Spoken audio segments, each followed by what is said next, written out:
been waiting on you. Waiting for your embrace, love. Hello, love. This is the day, love. Everybody's searching for you. Every breath that I breathe, Everywhere there's pain, we've been missing you. We need you more than ever before. I know I do. It seemed like a night. I didn't know much about love, the way it was supposed to be. Yeah. I was born into a world so cold. How could I forget? Let's go. Many dark days, the times I felt betrayed by the ones that were supposed to love me. It's the only kind of love I know. Truth is, That's the reason why a love that's born to die is so hard to believe. you didn't throw me away. So maybe I'll take a chance and try love. But promise me. Don't say goodbye, love. Let's go. This is your day, love. Yeah. This is the day that you can't get away. I've been waiting all day, love. It's so good to see you. Waiting for your embrace, love. Hello, love. This is the day, love.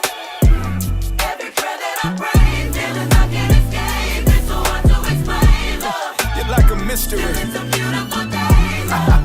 Yeah. Talk to us. Today's kind of love ain't the same kind of love. This one leaves you feeling empty. You can keep that mid love. I don't wanna be let down again. Hello, how are you doing today? My name is Ine, and just before we queued into this video, I was just thinking about the intricacies of our world. What inspired the birds to be made the way they were made?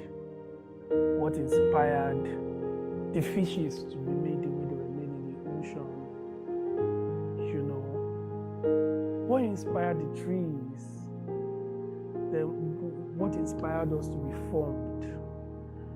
You know, when we think about it, we realize that God just wanted to have fellowship with a replica of himself.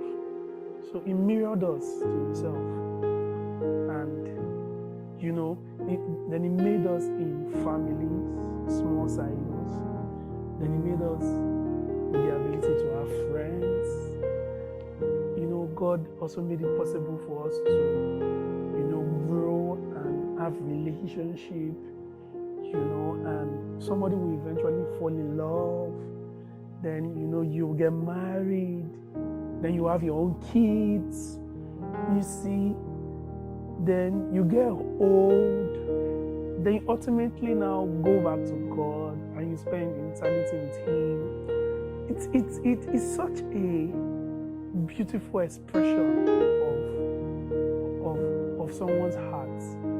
It's like a beautiful story written with all of humanity intertwined in each of the phases. And He brought us here, and more people will come after us if Jesus tarries. Then, you know, we'll go back to meet Him and spend paradise with Him.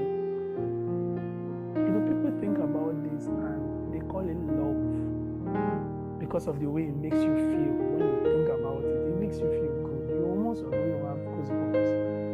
So, you know, because of the emotion. So sometimes we say we love ice cream. We also say we love food. Then you say you love maths. And then you say you love your parents. And then maybe you are loving somebody of the opposite sex. But because just people thoughts, the thoughts that comes with those people associated to it gives you a nice feeling, gives you a pleasant emotion. But you see, love itself isn't just feelings, because it has to be beyond that. Because sometimes you would agree with me that your parents have hurt you. Though they love you and you love them, you've hurt them too. Probably I've had a bad ice cream before that wasn't so nice. Your favorite meal, you probably have had a bad experience about it before. So there are times where you didn't feel so good about something, possible than love, and it's factual that love is beyond the feeling. You know, if you read the Bible in John, I think it's First John 4 verse 8. You know, it says, and in his divine wisdom, he fashioned each of us in his image, a reflection of his love. So, when God made us, he made us to look like him. Then he sees us and he's like, I love Emeka. I love Jane. I love Tina. I really love you. So God sees you, you know, in your full self, and he says, he loves you. He's in love with you. He loves you.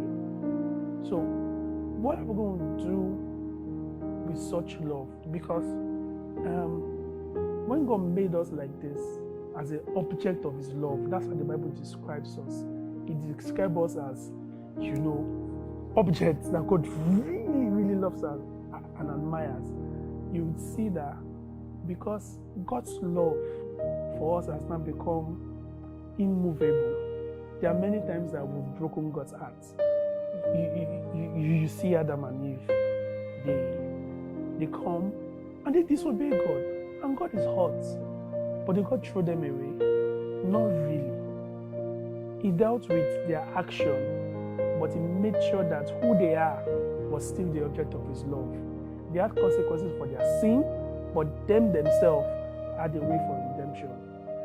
You see the children of Israelites, you know, when you read Exodus, how these people have been suffering for 400 years. There comes a time when God says, okay, I'm going to deliver these people. And God delivers these people who have been suffering.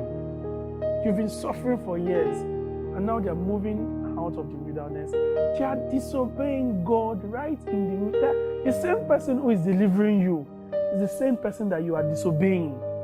And God is angry at some point and says, let me just destroy you guys.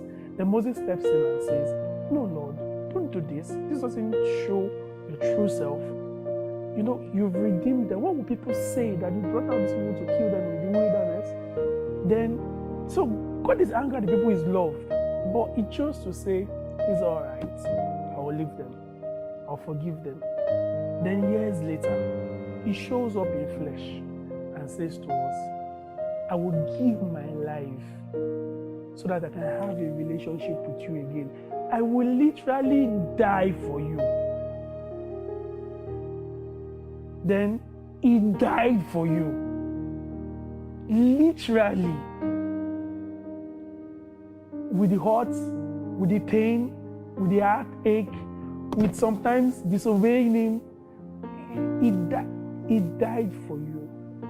So, if you watch any of the K-drama and the guys are trying to die for the girl, then they did not really die. God beats the K-drama. He dies for you because he wants to have intimate relationship with you beyond the way he feels. He could have said, you know what?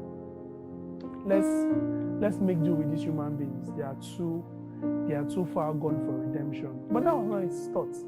He died for you and he died for me. And that love was beyond the way he felt, because God felt hot. Just like you probably have had the bad taste of your food before, but you didn't stop eating it. Just like you probably have had the bad ice cream experience before, but you didn't stop loving ice cream. Just like, you know, you've hurt your parents before, but your parents did not stop loving you. And just like maybe you like somebody and you've done something wrong to the person, but the person didn't stop loving you, because love is beyond the feeling. And if they probably didn't stop loving you, maybe they never loved you anyways, because love is beyond the feeling. Love doesn't stop when things doesn't go well. Love doesn't change his mind when things are bad. Love doesn't hold grudges and not be able to forgive. Love always looks out for the best interest of the other person at every time. Love keeps no record of wrong. So, beyond the way it feels, God's love in the way he made us was, regardless of what we will ever do on this earth, he will forever be with us and love us. So the question now is, what can we do with this love? I will tell you, let's read our memory verse. For this entire topic and this entire month, we'll be trying to talk about love. Love in its first true and honest form. Not the feelings kind of love, which is a valid love, but this love that is the foundation at which we're made. We're made in love. We're made from love. And we're made for love. That's the love we're talking about. And when you read the Bible, 1 Corinthians 13:13b, the Amplified Classic Bible says, "But love true affection for God and man, growing out of God's love for us and in us." What's that trying to tell us? What do we do with this love that God has given to us? What we're supposed to do with this love that God has given to us is give it to others. Because many times people are not going to see God. You are going to be the God people will see. In class, people will offend you. You're supposed to be able to reflect that. God has loved me and forgave me. I'll forgive too. What are you going to do with that love? God has been compassionate towards me. I'll be compassionate too. What are you going to do with that love? So you see examples all over the Bible. You see examples all over the Bible. Beyond the way people feel, they became ambassadors of God's love.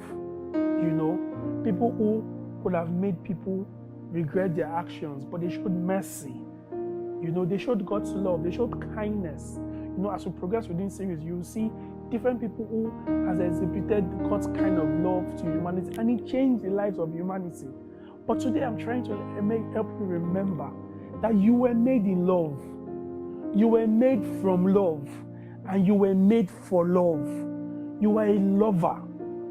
Your entire being is made to appreciate love, is made to give love, is made to show love. Love is the greatest, and that's the core of who we are. Inside of us is the core of who we are, to show love, to show compassion, to show mercy, to show forgiveness, just like you have received. Just like you have received. Let's be honest, you've messed up in the house, right? You've done some wrong things to your parents. Did they forgive you? Did they? You've disobeyed God, right? Did He forgive you? Because it's not going to throw you away. It's not going to change His mind towards you. God loves you, not because of anything you would ever do, but because He made you for His object of His love. And that's what we are talking about this season. That, there's something inside of us that is beyond the way we feel. It is the essence of our being, love. We are to give love. We are to receive love. We are to be an ambassador of God's love. We are to be the one who changes life with the love we give. When Moses stood up to God to remind him that you are a lover, God, you can't destroy these people. Because of Moses' choice to say, God, you are a lover, the children of Israel were spared, at a certain point of death. Even God, when we disobeyed Him, He sent Jesus to come and die for us. Because of His position, do you see that? I'm going to always love these people. So, what question comes to you in mind? Say somebody that you need to forgive. Say somebody that you need to let go of. There's somebody that have offended you. I know they did something harmful. I know you were hurt. But is your love full enough to forgive them? So if you can't forgive them, maybe your love tank is low. So maybe the first step to do today is to go to God and to receive love from Him. If He pours the overflowing love from you, out of that love you will give to somebody else. So if you are hurting today, I'm going to ask that let's take a moment to pray. Lord, I ask, oh God, that for everyone watching this, wherever they are in the world, that you fill them with your love. They will experience the love that comes from the Father again. You will cause every wounded heart to be healed. You will give them peace that passes all understanding. You would embrace them and cause every hurt, cause every pain to find healing in your name and in your person. Show them again that they were made for your love. We give you the praise in Jesus' name. Remember, you are an object of God's love. That's who you are. So I see you again. Bye-bye.